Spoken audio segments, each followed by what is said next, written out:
It was another painful month for homebuyers in Greater Vancouver. Just when you thought things couldn't get any worse, they did. Sales increased by 12%, rising to their second highest levels on record, falling just short of November 2015. Meanwhile, inventory collapsed a whopping 40% from last year's levels.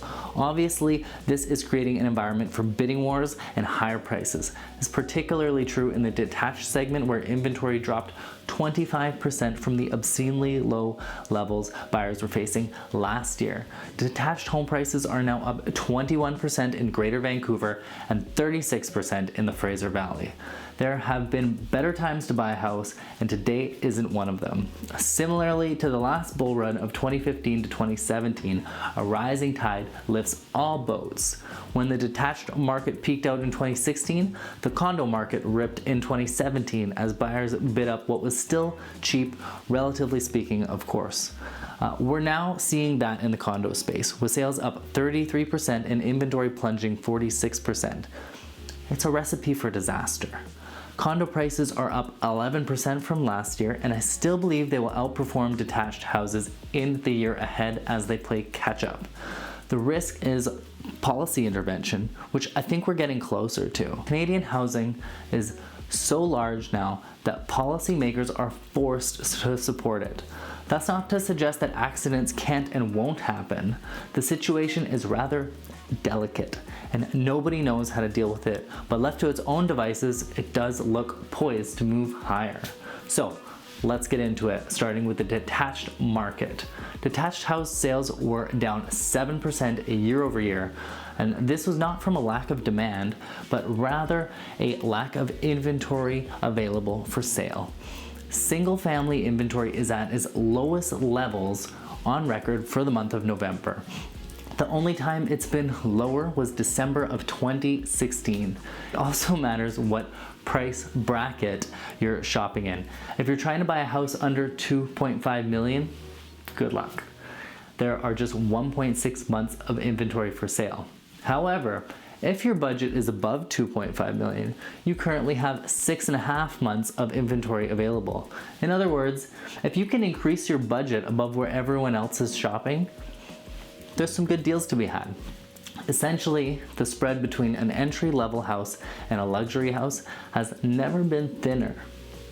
Ultimately, houses are a luxury item now in Greater Vancouver. The typical price of a house in Greater Vancouver sits at $1,870,000 as of the end of November.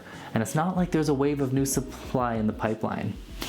There's less than 3,400 detached houses currently under construction, and many of these are just old houses being replaced with new ones. In other words, not a net new supply.